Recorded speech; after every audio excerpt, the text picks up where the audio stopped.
നമസ്കാരം, ഞാൻ യോഗാചാര്യ രജികുമാർ PK. ഇന്ന് നിങ്ങൾക്കായിട്ട് പരിചയപ്പെടുത്തുന്നത് പത്മാസനമാണ്. ലോട്ടസ് പോസ് എന്നും ക്രോസ്ഡ് ലെഗ് പോസ് എന്നും ഇംഗ്ലീഷിൽ ഇതിനെ പറയാറുണ്ട്. ഉത്താനോ ചരണോ കൃത്വ ഊരു സംസ്ഥേ പ്രയത്നതഃ ഊരു മധ്യേ തദോത്താനൗ പാണി കൃത്വ തദോ ദൃശ്യവും.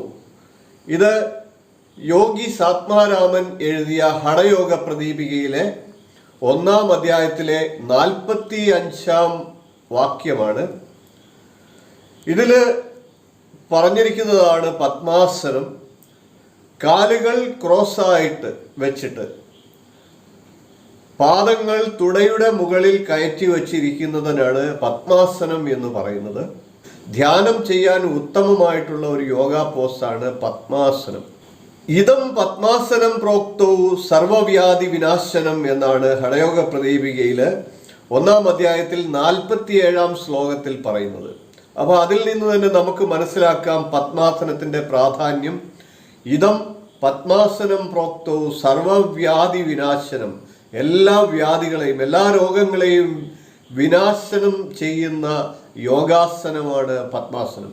ഇത് കുട്ടികളെ ചെറുപ്പത്തിൽ മുതലേ ശീലിക്കുക, അവർ രോഗങ്ങളില്ലാതെ ജീവിക്കട്ടെ. എല്ലാവർക്കും ചെയ്യാൻ സാധിക്കുന്ന ഒരു യോഗാസനമാണ് പത്മാസനം. പചന പ്രവർത്തനത്തെയും തലച്ചോറിന്റെ പ്രവർത്തനത്തെയും ക്രമീകരിച്ച് മൊത്തം ശരീരത്തിന് ഒരു സമതുലിതാവസ്ഥ സാധ്യമാക്കുന്ന യോഗാസനമാണ് പത്മാസനം. പാദത്തിലേക്കുള്ള രക്തപ്രവാഹത്തെ നിയന്ത്രിച്ച്, അതായത് കുറച്ച്, അത് ഉദരഭാഗത്തേക്ക് ആ രക്തപ്രവാഹത്തെ തിരിച്ചു വിടുന്നതാണ് പത്മാസനത്തിൻ്റെ പ്രധാന ഗുണം. ശരീരത്തിന് മൊത്തമായിട്ട് ഇതിൻ്റെ പ്രയോജനം ലഭിക്കുന്നതാണ്. വെരിക്കോസ് വെയിൻ പോലെയുള്ള രോഗങ്ങൾക്ക് വളരെയധികം ഗുണം ചെയ്യുന്നതാണ് പത്മാസനം. എല്ലാ രോഗങ്ങളെയും ഇല്ലാതാക്കുന്ന പത്മാസനം നിത്യവും ചെയ്യുക. ഞാൻ നേരത്തെ നൽകിയിട്ടുള്ള സുഖാസനം, സിദ്ധാസനം, സ്വസ്തികാസനം, വജ്രാസനം തുടങ്ങിയ ആസനങ്ങൾ നിങ്ങൾ വീഡിയോ കാണുക. അതിൽ പറഞ്ഞിട്ടുള്ള എല്ലാ ഗുണഗണങ്ങളും ഈ പത്മാസനത്തിന് ഉണ്ട്. അതുകൊണ്ട് മറ്റ് യോഗാസനങ്ങൾ, അതായത് സുഖാസനം, സ്വസ്തികാസനം, സിദ്ധാസനം, വജ്രാസനം തുടങ്ങിയ യോഗാസനങ്ങൾ ചെയ്യുന്നതിൽ കൂടുതൽ പ്രയോജനം ലഭിക്കുന്ന പത്മാസനം നിത്യവും പരിശീലിക്കുക. ഇനി നമുക്ക് പത്മാസനം എങ്ങനെയാണ് ചെയ്യേണ്ടതെന്ന് കാണാം. പത്മാസനം ചെയ്യാനായി ആദ്യം സ്ഥിതിയിലിരിക്കുക. സ്ഥിതിയിലിരുന്നതിന് ശേഷം വലതുകാൽ മടക്കി ഇടതുകാൽ തുടയിൽ കയറ്റി വയ്ക്കുക. അതിനുശേഷം സാവകാശം ഇടതുകാൽ മടക്കി വലതുകാൽ തുടയിൽ വയ്ക്കുക. കാലുകൾ രണ്ടും പരസ്പരം ക്രോസായിട്ടിരിക്കുക. ഉപ്പൂറ്റി അടുപ്പിച്ച് ഉദരത്തോട് ചേർത്ത് വയ്ക്കുക. ഇപ്രകാരം കൈകൾ കാൽമുട്ടുകൾക്ക് മുകളിൽ വെച്ചുകൊണ്ട് ഏതെങ്കിലും മുദ്ര ഉപയോഗിക്കാവുന്നതാണ്.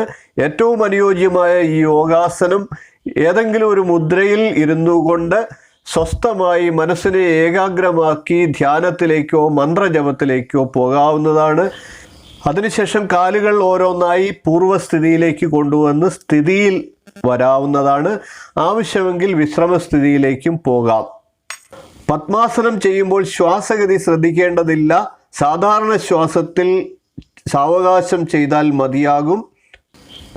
ഇടതുകാൽ ആദ്യം തുടയിലേക്ക് കയറ്റി വയ്ക്കുന്ന രീതിയിലും ചെയ്യാം. അതായത് ഇടതുകാൽ അടിയിലും വലതുകാൽ മുകളിലുമായിട്ട് ചെയ്യാം.